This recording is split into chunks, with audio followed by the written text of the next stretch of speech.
Hello, and thank you for joining us today for today's Google Plus Hangout. My name is Cody Schweitzer, and I'm the web editor here at the Chronicle of Philanthropy. I'll be your moderator today. We have a great hour ahead as we talk about how to host a fantastic summer internship program.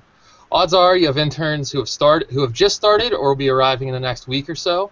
So how can you make their time with your group beneficial both for your organization and for your interns, who presumably want to join the nonprofit world after they graduate? We have two great guests today to answer that question, but before I introduce them, a few housekeeping items. You have a few ways to ask questions today. We've turned the Q&A on for the Hangout if you're watching this on YouTube or Google+. If you're watching this on philanthropy.com, you can simply comment in the chat box you see on the page, not the comments, but the box that says Chronicle Live Discussion at the top where you see this video player. And you can also send a Twitter message using the hashtag PhilChat, no matter where you're watching. And if you'd like to review a recording of this discussion, it will be available immediately on this page, as well as on the Chronicle's Google Plus and YouTube pages. Now about our guests. When I was planning this discussion, I turned to Twitter and asked if anyone knew of any great internship programs, and almost immediately, two of the names that came back were the organizations that our guests represent. Our first guest is Paul Putman, Program Officer at the Cleveland Foundation, where he coordinates its summer internship program. Thanks for joining us, Paul. Good afternoon. Also joining us is Megan Connelly, Program Coordinator for Cornell University's Industrial and Labor Relations School High Road Fellowships Program in Buffalo, New York, and Director of Programs and Development for the Partnership for the Public Good, a research, advocacy, and policy group in Buffalo. Welcome, Megan. Hi, Cody. Thanks for having me. So, Paul, could you start us off by telling us a little bit about what you're doing at the Cleveland Foundation and how your summer program works? Sure, absolutely. So the Cleveland Foundation Summer Internship Program has been in existence for 15 years now. The Foundation is celebrating its centennial, so we're excited to have our centennial cohort of interns this year. The internship program was developed out of a couple different reasons. One, we found that nonprofits often were asking for interns as part of their grant process. We wanted to introduce new up-and-coming leaders to the world of nonprofits and philanthropy. We thought that'd be a great way to do it. And three, we really wanted to help the nonprofit sector be competitive with some of the corporate folks who are able to offer paid internships. The program involves 16 interns each summer. It runs for 11 weeks. They're paid internships. And we are welcoming our cohort starting June 2nd, so we're just gearing up for them now. Great. And Megan, could you tell me a little bit about the High Road Fellowship and your work there? Sure, and I think I'd start out with a little bit of information about this partnership between Cornell ILR and the Partnership for the Public Good, which is this umbrella partner organization for the High Road Fellowship. And a little more context about how the High Road runs from Ithaca 180 miles through the city of Buffalo. And so Cornell ILR is the School of Industrial and Labor Relations, and it's always been this bridge between theory and practice. ILR has a long-standing relationship with Buffalo. It was home to the very first extension office here in 1946, and that relationship has evolved over time in a very community-focused way, which has brought us onto the High Road. As part of ILR's commitment to knowledge with a public purpose, it incubated the Partnership for the Public Good, or PPG, which is a community-based think and do tank, which provides research, advocacy, and communications for its partner organizations. And so a partner is any organization which supports PPG's mission of building a just, sustainable, and culturally vibrant Buffalo. We have 161 partners at PPG, and they really run the gamut of Buffalo's social economy. So we have smaller grassroots organizations like Black clubs, to prisoners' rights groups, to legal services, to large social service agencies, to some of the most dynamic arts and cultural organizations in the region. And they're all bonded by this community-driven vision of Buffalo. So partnership doesn't cost anything, but we believe that there's a strength in numbers, and that's value itself.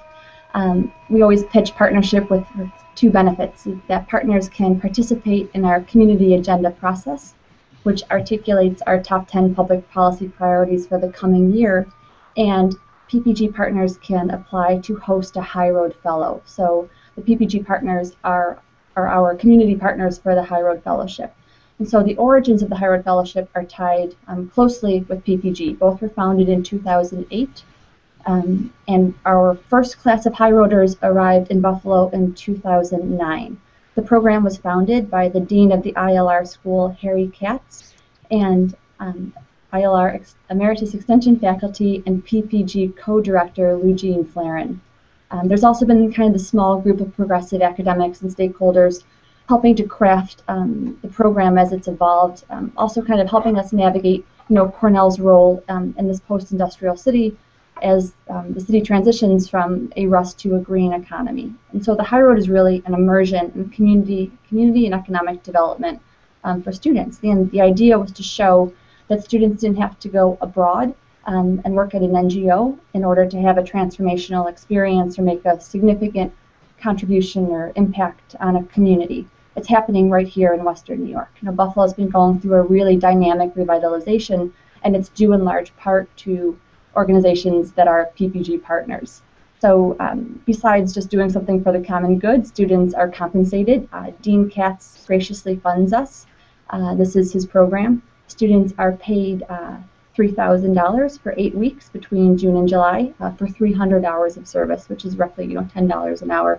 They're placed at an individual project Monday through Thursday, and then on Fridays we all meet as a group to have week in review type conversations so students can see the interconnectedness of their work. And then we have panels, facilitated discussions, guest speakers, and we do tours all on very specific focus areas. So we have a variety of individual projects, and it's this common bond. They all fall under the umbrella of the Partnership for the Public Good. That's Great. us. Great, thanks, Megan. Just a reminder, you can start asking your questions now, and while we wait for some more questions to come in, I have a few questions for our guests myself. So, because you're both in organizations that place interns with other organizations, what do you think makes a great internship experience working kind of hands-on at an organization? Paul, could you start? What are you looking for the grantees that you're placing these interns into? Right. We're looking for a couple things. One is we are looking for a project that's going to help the nonprofit organization, so something that could be achieved during a summer 11-week period of time. For the interns, we're looking for something that's going to help advance them personally and professionally. They may be aspiring to a career in the nonprofit sector. They may not be yet aspiring to that, and this internship could be that transformational experience to help them get there. So we're looking for them to have that professional experience. Our interns are working full-time during the 11-week period of time, so about 40 hours per week. So it needs to be enough meaningful work to keep them interested and productive for that time period. Great. Megan? Yeah, I would just add, lasting impact is something that we look for both the student and the organization. We don't, if the student is providing some sort of research to meet a community need, we don't want that research then to just sit in a binder on someone's desk for the next couple of years. We want it to be action-oriented and something that the organizations can put into practice, and that when students go back to campus in the fall, it somehow impacts the work that they're doing in the classroom and then in their post academic careers. Great. So, are there any common mistakes that you see or you hear about from other internship programs? Is there one thing that a lot of organizations might be getting wrong that they should maybe look at? Megan, do you have any thoughts? So our application process for both students and organizations is lengthy. Organizations have to do an LOI in order to even kind of meet the threshold of applying for a fellow. So and it's difficult because it's tough for smaller organizations, community organizations, to project their needs 6 to 9 months ahead. But we'd ask them to do that the best that they can, and then we provide an orientation. Actually, we just conducted ours for the summer, and we work with supervisors and sponsoring agencies to come up with a detailed work plan. So 8 weeks, it's not a lot of time, but it is a lot of time for students. So we want to make sure that there are benchmarks and check-in points quarterly, so that the student is able to kind of gauge their progress, and that we can also be a part of those conversations with the organizations as well. So I think making sure that this also work plans help kind of get beyond that just an intern mentality, and that is something that we ask all of the organizations to make this fellow for 2 months be an integral member of the staff, understanding that again these are small organizations. everyone has to do some sort of grunt work, but that they have a meaningful work experience and that the work product is understood clearly from the beginning and is produced at the end. So I think open and constant communication is probably like our number one suggestion to make sure that that happens. Great. Paul, do you have any thoughts? Do you have a similar process? No, I agree. We do have a similar vetting process and have a lengthy conversation with potential host site organizations in terms of an application process and orientation to help them work through many of the things that Megan mentioned. In terms of kind of rookie mistakes, I think most organizations realize that hosting an intern isn't a solution to the workload, that it takes time and staff time to supervise an intern and have it be meaningful. So I think any smaller organizations looking to have an intern should look at it as an answer to, if we just have someone, we'll get all of our work accomplished. The other thing, I was speaking with a former intern from about 5 years ago this morning, and one of the things that he reminded me of in terms of something that a lot of organizations miss is your plan B for supervision. So having an intern supervisor identified, ideally someone at a more senior level within the organization, but also have that plan B. So if something happens, the person needs to leave the organization for a medical reason or for another position, that there's a plan in place so you don't have to scramble while the intern's in place. Mm-hmm. Even, I mean, the same kind of thing just for summer vacations, having a plan there. A lot of full-time staff are going to be out of the office. So there's been a lot written, and I feel like I've read a lot of essays recently about making sure that internships are paid. And I know that the both of you have kind of a paid internship, paid fellowship. What kind of difference does that make in terms of the applicant pool, in terms of who you can accept in the internships, in terms of the type of people you get in the internships? Is there other benefits there that I'm thinking about? Paul, do you have any thoughts? We've always had a paid internship, so I'm not sure what the pool would look like if it weren't paid. I'd like to think that the folks who are applying for these positions are interested and excited and committed about making change in Cleveland and would apply anyway.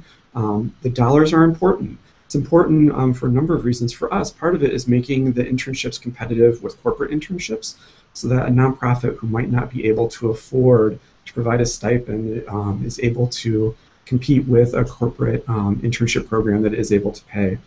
So yeah, I'm not sure how to answer the question of what the pool might look like otherwise, but good. Megan? Yeah, I have a similar experience to Paul's in that we've only offered paid internships, although we gave our fellows a raise about 2 years ago to be more competitive with some of the corporate internships that we do compete against, because it is a bit of an uphill battle, in fact, just to pitch Buffalo to students. I mean, they have opportunities to go abroad and to do these international experiences, sometimes for credit, sometimes at a minimal cost. So it is very important that we offer paid fellowships. Most of the organizations that we work with don't have the means to provide these type of paid opportunities, so it is a service. But I will say it's not enough. I mean, we don't provide any type to this year. We haven't provided a housing subsidy. We try to facilitate group housing, but I know that housing costs, while they are quite affordable, I would say, in Buffalo, it's a big ask for some students to take on that responsibility for the summer. So one thing that we are looking towards now is to explore opportunities with local colleges about some sort of affordable housing arrangements for students going forward. Great. And I think I asked that last question the exact same time that Laura, one of our audience members, was asking it, so I wanted to give her credit for that. And you had mentioned, Megan, that it's a bit of an uphill battle to get people to come to Buffalo. Even, I mean, you're both very place-based civic organizations in that way, both kind of geographically similar, economically similar, both on the shores of Lake Erie. Is one of the end goals of your internships to keep people in the community there? Yeah, it's a great question, and it's interesting because our program started out predominantly as an option for Buffalo students coming home for the summer to participate in. 2009, we had 5 fellows, and they were all from Buffalo. This year we have 20, and not one is from Western New York, which is exciting, and it's great, but it presents new challenges. So we have seen some high road alums, or high roaders as we call them, come back to Buffalo post-graduation, or at least continue to build relationships and connections here. But we think Buffalo is really an ideal living laboratory for students because the scale is so great here.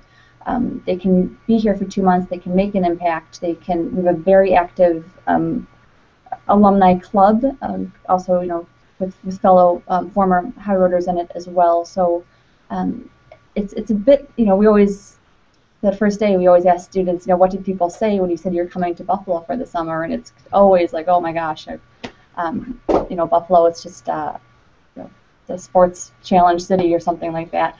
But I think by the time they leave here, they have a very different vision of the city or feel of it because they are a part of the community. They've really been immersed in it for 2 months, and they've made an impact, and they've been a part of this program that's making an impact on the city, so they always are welcome back in Buffalo.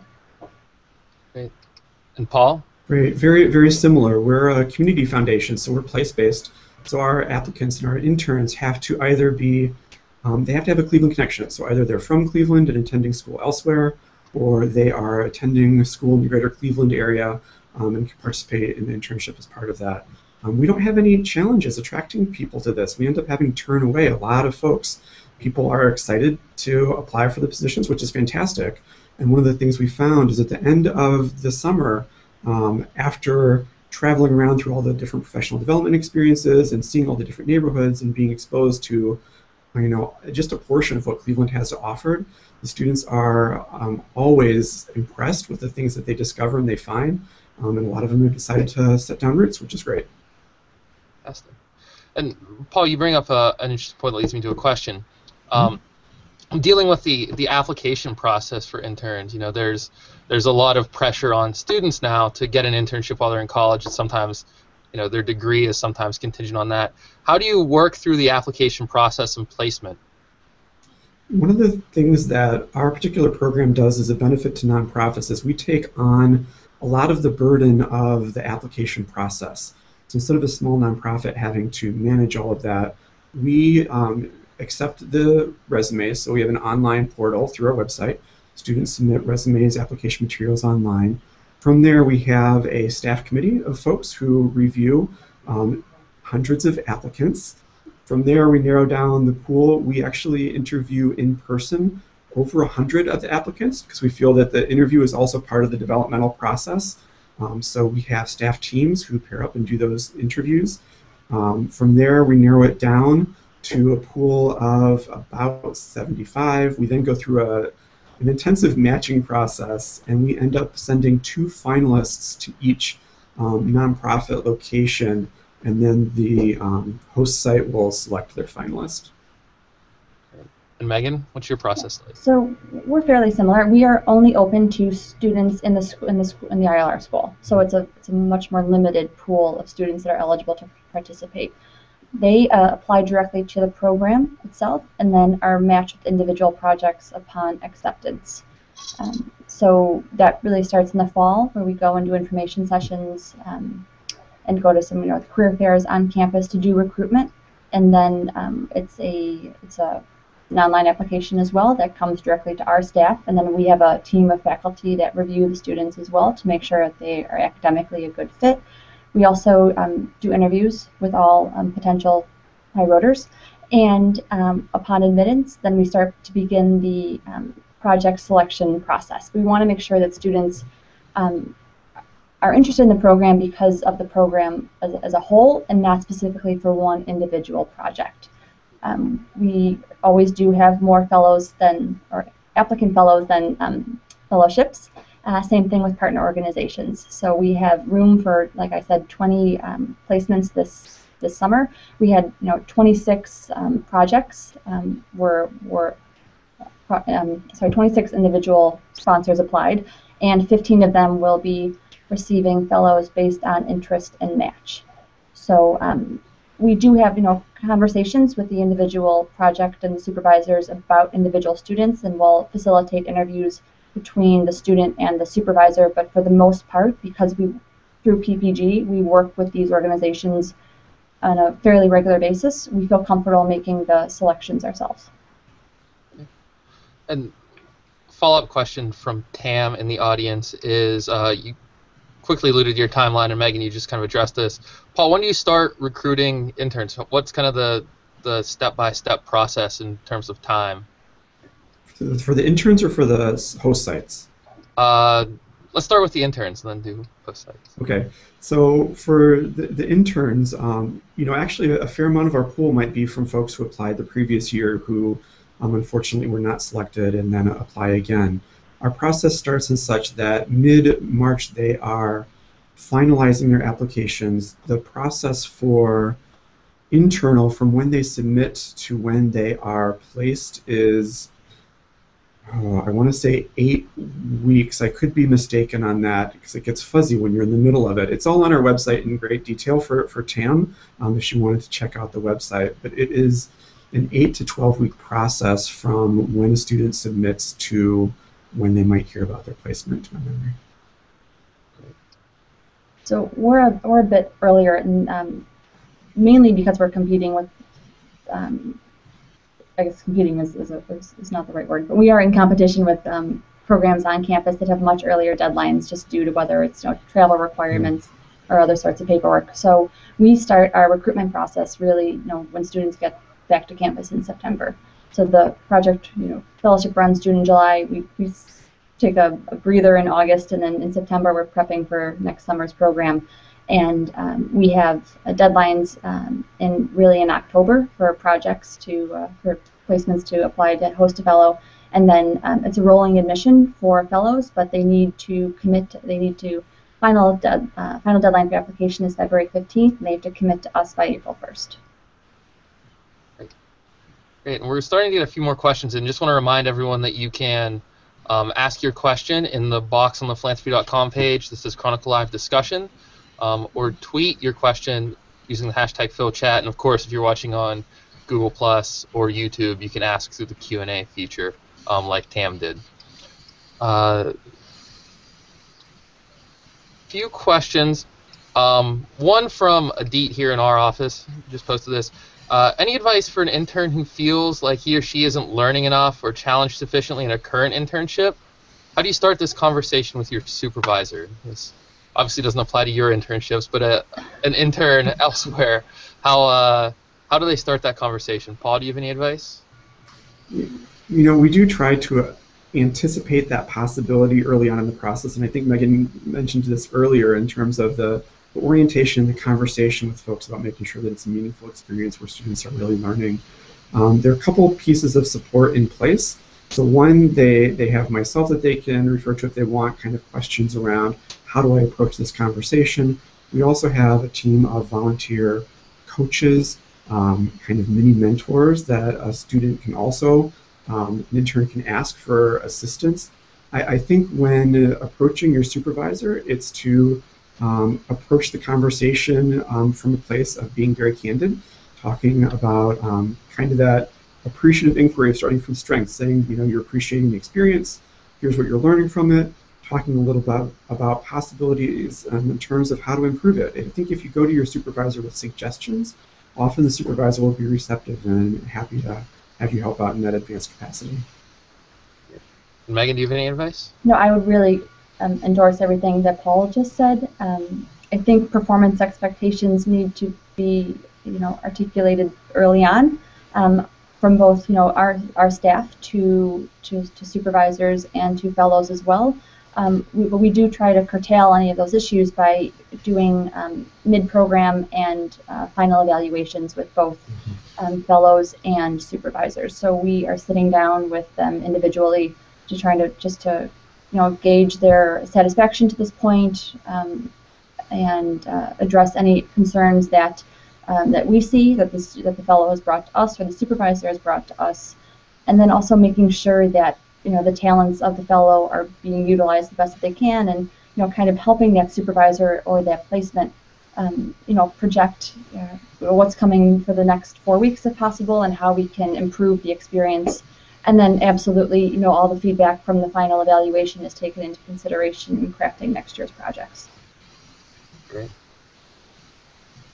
Another question from here in our office, and this one might be directed toward Paul. As far as recruitment goes, you mentioned that a lot of your candidates come from previous candidates. What do you do kind of to get the intern postings out there? Do you work with any specific websites or local colleges? How do you recruit? Oh gosh, recruitment is such. So we recruit through previous interns. So we have a number of Google groups we maintain for those previous cohorts. So it's through them. It's by sending information out to career services partners in different colleges and universities. It's through organizations and nonprofit grantees. It's part of all of our grantee communication. We put it out via social media. Yeah, as many different ways as we can to get it out there. Another question that doesn't directly apply to what you're doing, but Laura asks, do you receive any grant funding that helps pay the student stipends, or is it all internal institutional support? And so, Paul, you're funding these internships for organizations. Do you know of any other community foundations that do similar work? Oh gosh, we've had a number of different community foundations ask us over the years, but I can't speak in my mind immediately to any that have a similar type of setup. I wouldn't want to misspeak. Okay. And Megan, your funding support is all through the ILR school. It is right now. I mean, we're a program of the dean. I'm hoping that Paul will come to Buffalo and talk to our community foundation about setting up a similar program. But we are also, constantly seeking independent funding to institutionalize this, because we are a program of the dean, and when he, God forbid, retires or moves on, we will be, it'll be questionable whether the program continues as it is. So we are searching for private foundation support, and also kind of cultivating donors from former High Roader alums as well. So trying to build a network of High Road supporters, which is another reason that we put together this advisory committee for the fellowship. Its inaugural year is this summer, which is Cornell alums and also just Buffalo community members and stakeholders to kind of help build relationships in the community, and part of that work will be fundraising. Mm-hmm. It seems like for both of you, the intern alum are very important. And we talked a little bit about keeping them in the community. Do any of your interns kind of take the step for working for the organization once they graduate or they're done? Megan, if you had any alumni go directly to the organization they worked for? So the only issue that we have is that we are only open for undergraduates and not so it's rising sophomores, rising juniors, rising seniors. So they're going back to campus in the fall. We have had situations where if the fellow is from Buffalo, when they come back for winter break, they're there volunteering at their project or their placement. And some have stayed on longer than the 8 weeks that we're funded for, because the organization has been able to come up with funding themselves to compensate the student. But in general, we do have a couple of alums at this point who have come back to Buffalo to either work at similar organizations or at least, PPG partner organizations. Great. And Paul?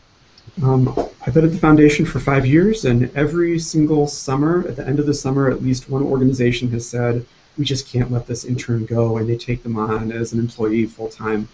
Sometimes it's been multiple students just at the end of the summer itself. And then we have intern alumni working all over the community, from executive directors to other positions within nonprofits throughout sectors. Great. And Adit, as a follow-up question to Adit here in our office, as a follow-up question to the one she asked about if an intern isn't getting the internship experience they expected, the question is, what about an organization that doesn't get the intern experience they expected? Any advice for an organization that has an intern who isn't performing as well as expected? Any tips to have this sort of conversation? How do you kind of coach someone along? I mean, this is very much a learning experience, so how do you coach someone along in what might be one of their first professional experiences? Megan, do you have any ideas first? Yeah, so I think it depends on what the problem is. If the project isn't a good match with the student's skill set, then it's maybe asking that organization to be flexible in crafting or taking the project the student is working on in a different direction. If it's more of a professionalism or an attitude issue, luckily we haven't had to deal with that to this point. But I do think, again, it's reminding them that they are being paid for this. They're an employee, and that there's professionalism requirements and they need to take this very seriously. I think that that's kind of setting that mentality in the beginning at the orientation and throughout the application process as well, that this is serious, that these organizations, you are stepping into organizations that deal and tackle very serious challenges on a daily basis, and to kind of convey that to students from the beginning, laying that out in the orientation, and then also having the relationship with the supervisor, that if they have these type of issues, that they can come to you, and then you can hopefully come up with some sort of intervention that everyone is satisfied with. And Paul, any advice? No, I would agree with exactly what Megan said. I think she has some great advice, and I would encourage supervisors to have that tough conversation. I mean, these are often the first professional work experience that a lot of students will have, and if there's a challenge in behavior or attitude or whatever it might be that's not meeting the expectations of the supervisor, they should be clear with the intern, because if they don't, they could be setting that person up for having a lackluster career.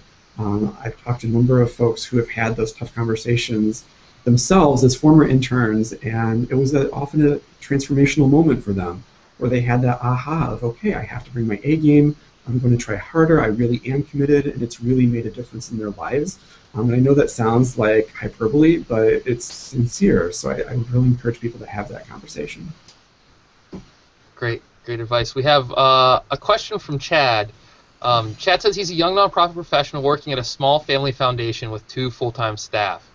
Advice for a first-time intern manager, and maybe an example of a meaningful philanthropic intern project or activity. Paul, do you want to start? A meaningful philanthropic intern activity for a small family foundation. So there are a couple things that I might suggest. For those of us in philanthropy, it takes quite a bit of time to kind of teach the art of philanthropy, and I'm not sure what your timeline for grant making might be. An ideal scenario would be that the intern could follow and shadow you through at least one grant project. So from the application process all the way through the funding decision, and kind of shadow all the way along, that would be a great learning opportunity. Projects that we have had interns help us out with here at the foundation could include working for specific focus areas, with marketing, or working with an HR project that might be in existence. Sometimes we invite a summer intern to help out with some research. So this summer we have a number of projects that require some additional research and also some suggestions for implementation. So it's coming up with a project that we can wrap our arms around, that an intern could take and run with. But I think it is helpful to have, especially for a small foundation, have some concrete projects in mind, at least to get things started, but also know that you're going to spend a lot of your time supervising an intern. So the amount of, return on your investment, it takes a lot of time to supervise. So just be careful not to look at it as, I will have an intern and they will solve my workflow problems. Know that an intern takes a lot of time to supervise, and they will be very helpful. You will learn from them as much as they learn from you. I guess those are my initial thoughts. Great. Megan? Yeah, I think Paul's caveat about return on investment is really important, but I also think that investing in an internship type program is critically important, and it gets me very excited to see the philanthropic world kind of participating in these types of programs as well. So I think that like Paul said, crafting a meaningful project for the intern to work on, and making sure that work is showcased to the community and to the foundation itself is important, because like we've talked about, your intern alums are incredibly useful in recruitment going forward, and also for us, they're brand ambassadors. So they help us with recruitment, they help us with hopefully with fundraising activities going forward. And I think that whatever the project is, whether it's research or some sort of community outreach, I mean, as someone in the community side of things, I always think that the more that we can get face time with foundations, even if it's through building relationships with interns, is important. So I would suggest those type of projects, and then just to make sure that that credit is given to the intern and it's acknowledged and kind of lifted up in the foundation itself. Great. And another question from Deet in our office. Any advice for nonprofits that can't offer much in terms of payment or stipend? What are some other types of benefits or perk that a nonprofit with limited means can offer interns? And this isn't your experience, either one of you, but to brainstorm for a second. What are some perks? Megan? I think what I just referred to with the foundation can be kind of transposed here. Students love, anyone loves to see their name in print, loves to see themselves get published.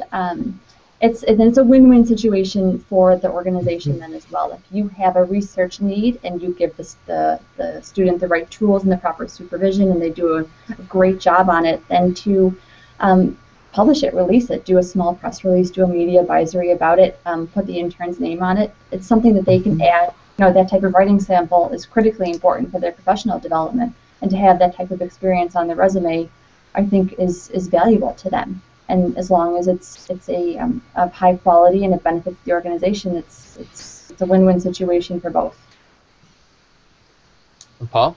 Right, I agree with what Megan suggested. The one other idea I would put out there is a lot of times emerging professionals don't have access to CEOs or board members, those types of folks in positions who are maybe more established in their careers. So if you are able to convince one of your board members to take the intern out to lunch and talk about their career aspirations, to have your CEO spend some time helping them in their own professional development, that can be a great additional benefit.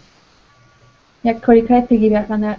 Yeah. I thought what Paul said was spot on, and I think besides mentoring opportunities, any type of training opportunities that you can provide to an intern are highly valuable.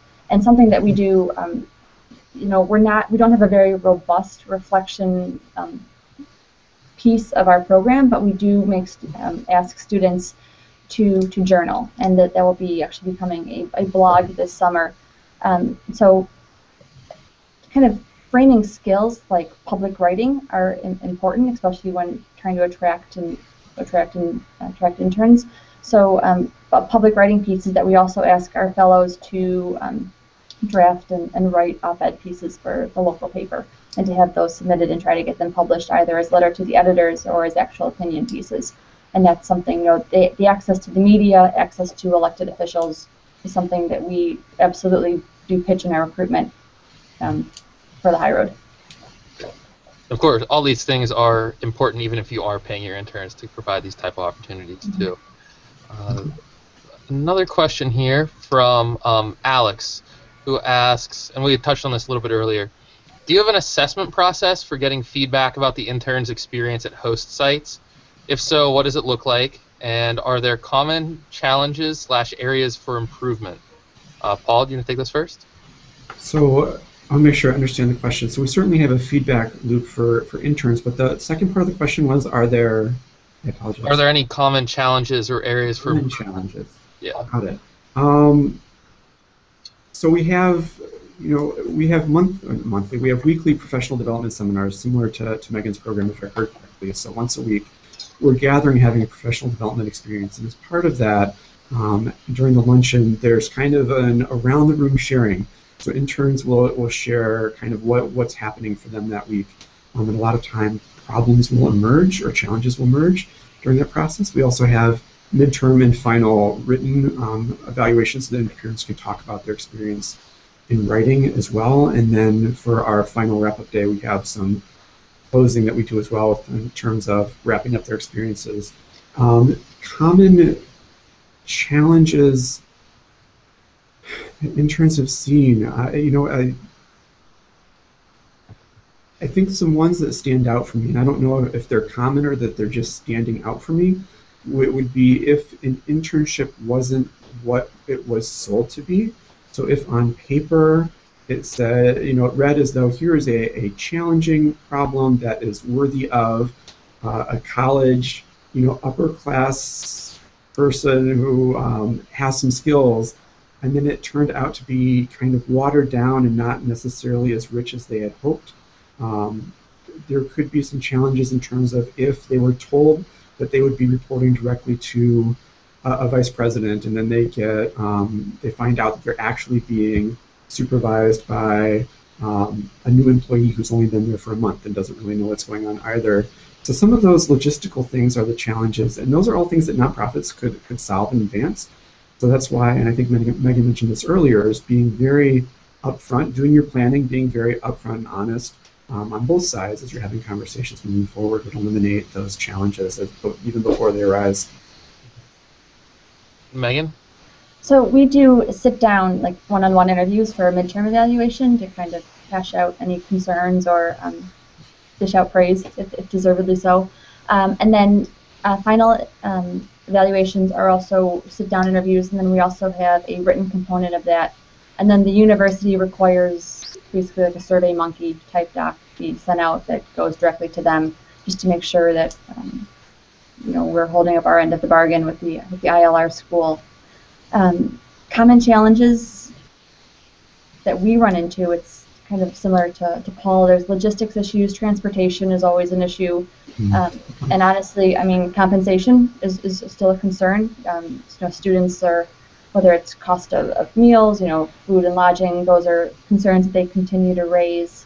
And something that we are beginning to address is, we've always had local students participate in the program, so we haven't had a need to really do coordinated recreational activities or things outside the work week, and that is something that students last summer specifically asked for or made a recommendation for the new summer. It's that most of them,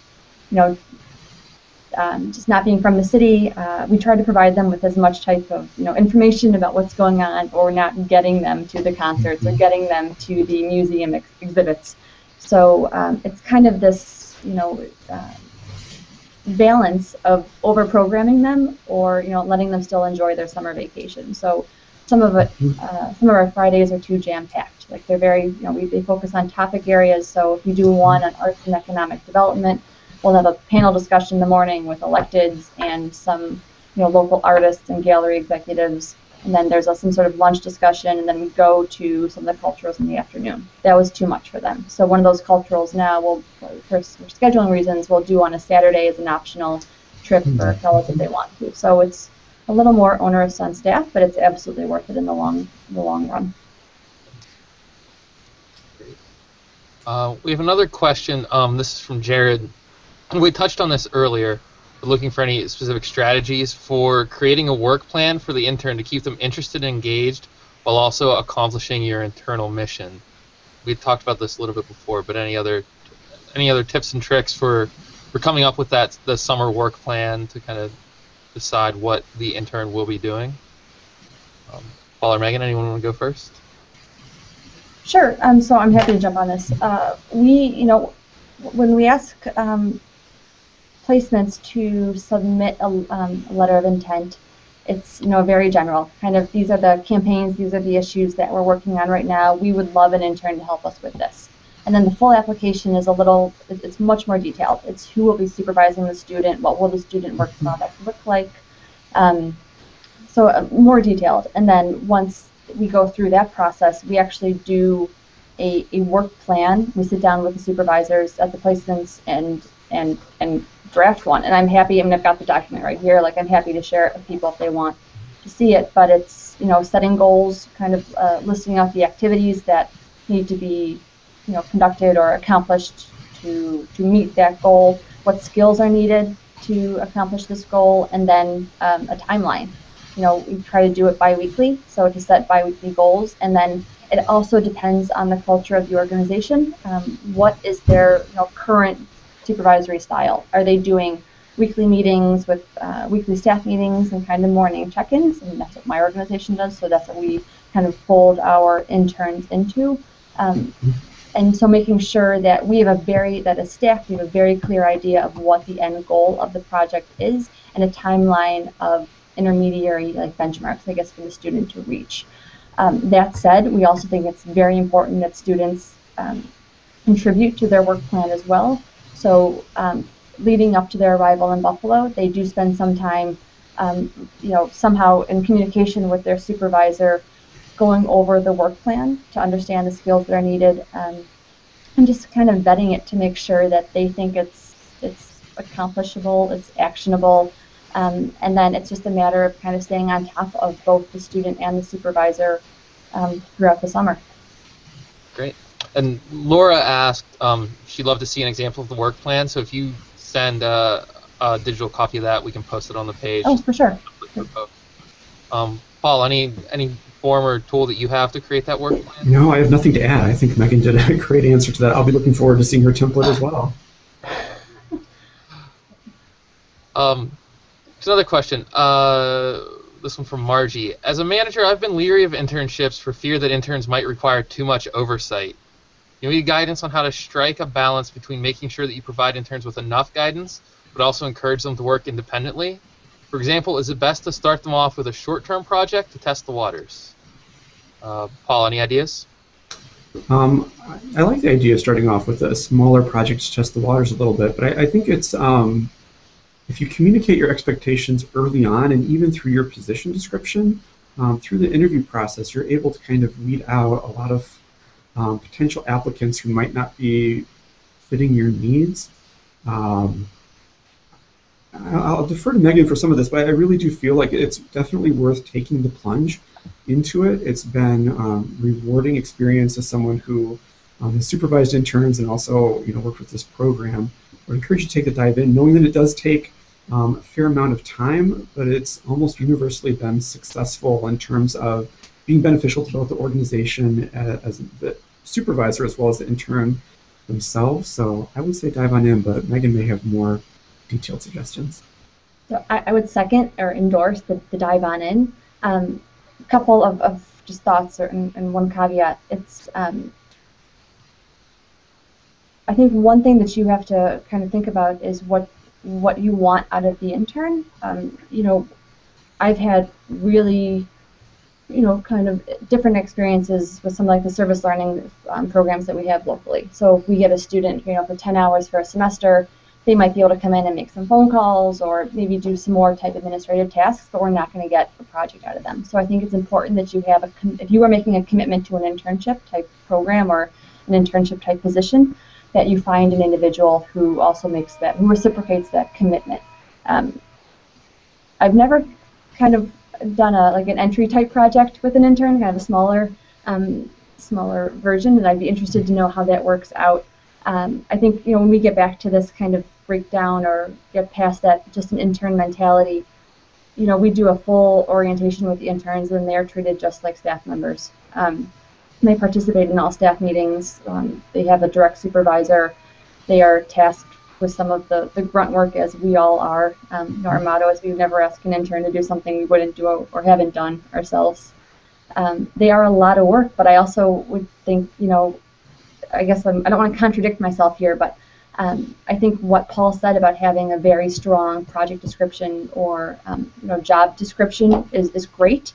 I also have had some of our best interns have been completely unsolicited, volunteers, coming in through our website, just our general info.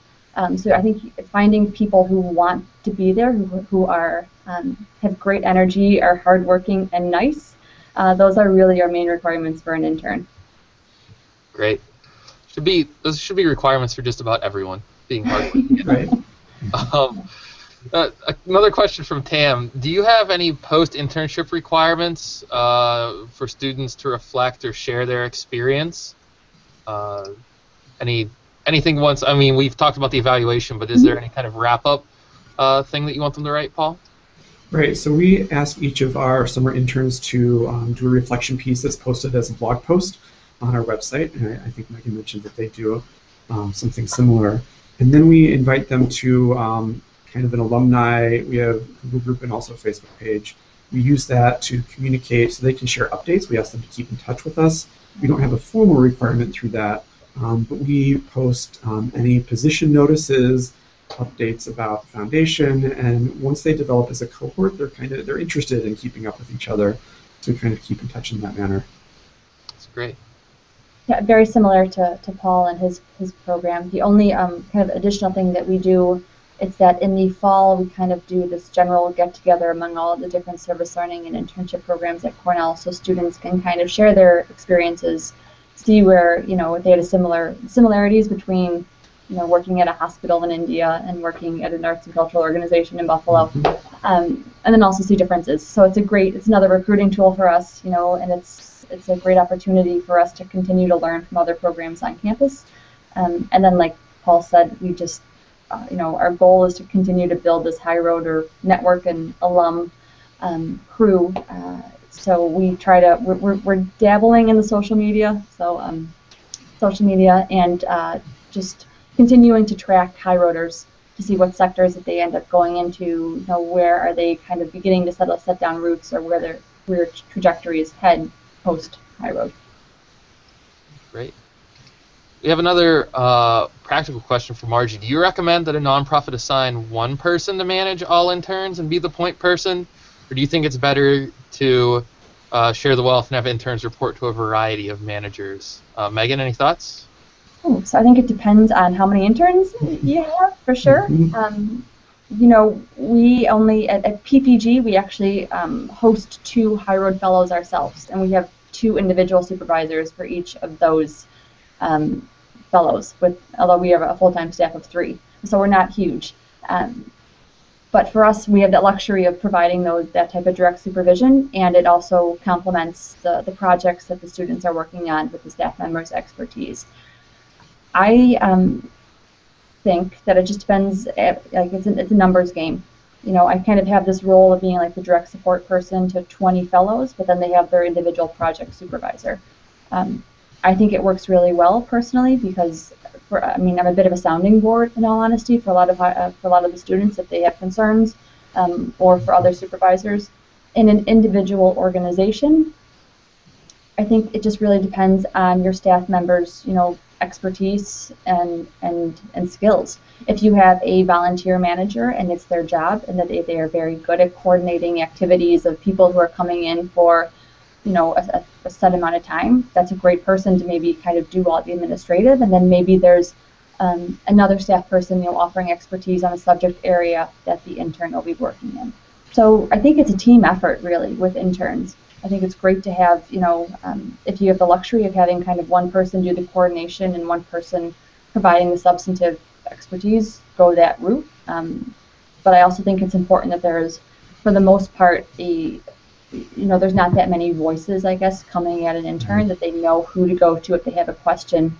And so everyone knows, or whoever needs to know what that intern is doing knows that, because interns are great, and they can also get super ambitious, and Lord knows what they might sign you up for. So it's important that everyone kind of knows what's happening. Okay. Paul, any advice? No, I would agree completely. I think the important thing is that the intern has one person that they can go to for questions, for advice, for supervision. So there needs to be like one primary person that they go to, and then there needs to be someone identified. So if that primary person is on summer vacation with their family, becomes sick, takes another job, there's kind of that plan B in place. But as far as the original question is to whether or not they should have one person oversee all of the interns or spread the wealth, I agree. Without knowing the organization, the types of projects, and how many staff they have, it's really hard to answer that question. Yeah. Looks like we have about 5-6 minutes left. For the final question, I wanted to ask both of you what your internship experiences were like, if you had internships. Paul, did you have an internship, and what was the best thing about that? What did you learn there? It's interesting. I was just telling someone about my internship experience over the weekend. There were 2 internships that stand out in my mind. One of them was the worst internship experience ever. During that internship, I learned how to do mail merges. I stuffed envelopes for thousands of pieces of mail and would take things home over the weekend just so I could get my hours finished faster. I gained nothing from it other than I learned how to do mail merges. And the other internship experience was working with an office on a college campus where I was actually, as a student, given responsibility for nearly $100,000 worth of programming budget, and was given a lot of leeway in terms of developing a programming, contacting national speakers bureaus, putting things together from top to bottom, and then a supervisor who was generous enough to not only allow me to attend meetings with her, but after the meeting she would sit down and process it with me. So she would ask me what I saw, and she would say, okay, here's what happened during the meeting, and then she would say, okay, here's what's happening that you didn't see. And she would talk me through all of the politics, all of the behind the scenes. So by the time I finished that internship, I had such a great insight into how that whole function worked within the university. I had a lot of professional insights when I entered my first job. I had great ideas around watching the undercurrents of conversations and meetings, as well as what's happening overtly, how things play out in different scenarios. It was wonderful. Fantastic. And Megan? So I would, once again, a very similar experiences to Paul. I think I had one horrific internship experience, say with a professional sports team where basically I just did data entry like for hours on end. And maybe that's what put me on my nonprofit track after that experience. But once again, it was just, they had a need that no one else wanted to fill, and so the intern was the one that kind of took on that challenge. And then I had a great internship at a legal services organization where from the beginning, I was there for 6 months, and we said that the goal at the end of my 6 months is that I would, run one of these hearings with the assistance of an attorney, obviously, by myself, and that was something to work towards. And I, went to one of those hearings with the staff attorney like that first month to kind of see what it looked like, and I was completely panic-stricken, but she kind of gave me the tools and the experiences throughout that 6 months to kind of gain the confidence and courage then and the skills to successfully, run that hearing for a client. It was all proper, I promise. So that was a great experience, and I also had the opportunity to meet board members, as Paul had said earlier, and I'm lucky enough, and actually one of those board members was the one who suggested that I apply for my position at PPG, and here I am. So you really never know who you're going to meet through an internship, and I just urge both organizations and students to take advantage of them to the fullest. Great. Well, it looks like our time is up. I had a lot of great internships. The worst part of one of them was that I had to type up handwritten notes about spaghetti dinners at the Elks Lodge and that type of thing for publication in a rural paper. But I also got to write a lot of other things, so it was really a great internship. A big thanks to Paul and Megan. We really appreciate your time. Thanks for joining us today. This has been great. Thank you so much. Great. Thank you so much. Enjoyed the conversation. And thanks to everyone who joined the conversation today. If you'd like to review this session, a recording will be immediately available on Google Plus and YouTube, as well as on philanthropy.com. And we'll try to get off that template that Megan uses for a work plan on the article page. If you're watching it at philanthropy.com, that should be up soon. We will have no live discussion next week because of Memorial Day holiday, but we'll be back on June 3rd to talk with 2 experts about tips and advice for building donor loyalty. Also, you may be interested in our monthly premium webinar series that offers training in fundraising, social media, and grant seeking. Our next session will be coming up in June. If you want to attend that session, we're offering a special discount to our online discussion participants. Use the code CHAT15 to get a 15% discount on that webinar. And you just have to go to philanthropy.com/webinars to register. Again, thanks to our guests and everyone who joined us today. Have a great afternoon, everyone. Bye.